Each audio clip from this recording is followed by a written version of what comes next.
ഇന്നലെ രാത്രി 11 മണിക്ക് ചെന്നൈ റെയിൽവേ സ്റ്റേഷനിലെത്തി. അവിടെ തന്നെ വിശ്രമിച്ച് ഇന്ന് കാലത്ത് 5:30 മണി എയർപോർട്ടിനടുത്തുള്ള തൃശ്ശൂർ റെയിൽവേ സ്റ്റേഷനിലേക്ക് മെട്രോ കയറാൻ എത്തിയതാണ്. 8 മണിക്കാണ് ആന്തമാനിലേക്കുള്ള ഫ്ലൈറ്റ്. എയർപോർട്ടിനടുത്തുള്ള ചായക്കടയിൽ നിന്ന് ഒരു ചായ കുടിച്ച് ചെക്ക് ഇൻ ചെയ്യാനായി ഉള്ളിൽ കയറി.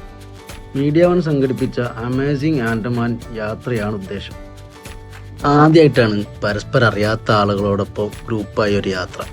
വിമാനത്തിൽ കയറി കുറച്ച് കഴിഞ്ഞപ്പോൾ ഉള്ളിൽ പുക നിറയാൻ തുടങ്ങി. പേടിക്കേണ്ടതില്ല, എൻജിൻ സ്റ്റാർട്ടാക്കുന്നതിന് മുമ്പ് എയർ കണ്ടീഷനിങ് സെറ്റാക്കുന്നതാണ്. എല്ലാ യാത്രയിലും ഫാമിലിയോ ഫ്രണ്ട്സോ ഒക്കെയായി ആരെങ്കിലും കാണും.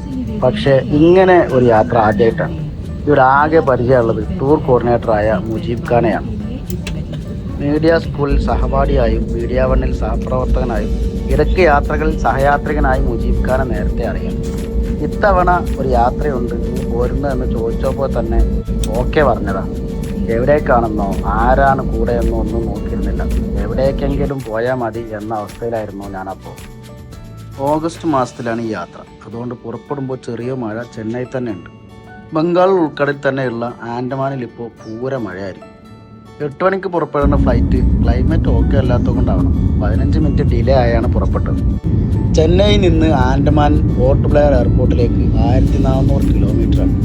താഴേക്ക് കാഴ്ച കാണാൻ പറ്റുന്നിടം വരെ വിമാനയാത്ര നല്ല രസമാണ്. ക്ലൗഡ് ബെഡിലൂടെ ചെറിയൊരു കുലുക്കത്തോടെ യാത്ര ചെയ്യുമ്പോഴും യാത്ര നല്ല രസമാണ്. പിന്നെ നല്ല അരോചകമാണ് ഫ്ലൈറ്റ് യാത്ര.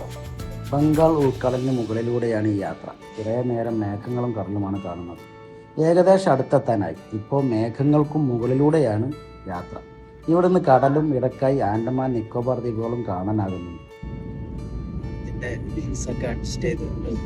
എന്നെ കൺട്രോൾ